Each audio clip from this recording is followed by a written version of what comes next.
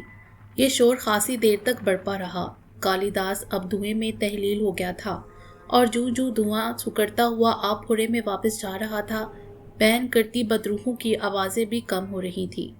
کچھ ثانیے بعد دھواں آپ پھوڑے میں بیٹھ گیا اور وہاں چٹکی بڑی خاک نظر آ رہی تھی۔ ناہلی والی سرکار نے وہ راکھ پوٹلی میں باندھ لی تو اس کے ساتھ ہی قبرستان میں سکون لوٹ آیا۔ سب کے چہرے مسرور تھے۔ شاہ صاحب نے کالی داس کی راکھ لینے کے لیے ناہلی والی سرکار کے آگے ہاتھ بڑھا دیا تو بابا جی زرکان شاہ کی آواز سنائی دی، ریاض شاہ، ندیدے نہ بنو، جو کچھ تمہارے پاس ہے اگر اسے ہی سنبھال کر رکھ لو تو بہت بڑی بات ہے۔ یہ ٹھیک کہتا ہے، ناہلی والی سرکار نے کہا۔ ریاض شاہ، تم پر کچھ قوتیں مہربان ہیں تو اس کی لاج رکھو۔ ہم سمجھتے ہیں کہ تمہارے باطن میں کیا ہے۔ ہم ان قوتوں کی لاج رکھے بیٹھے ہیں کہ تمہیں کچھ نہیں کہتے۔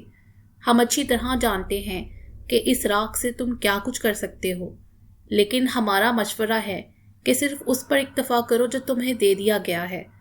اگر زیادہ چاہتے ہو تو پھر ریاضت کرو اور چلے کاٹو، مگر افسوس کہ تم اب اس کی ہمت نہیں رکھتے۔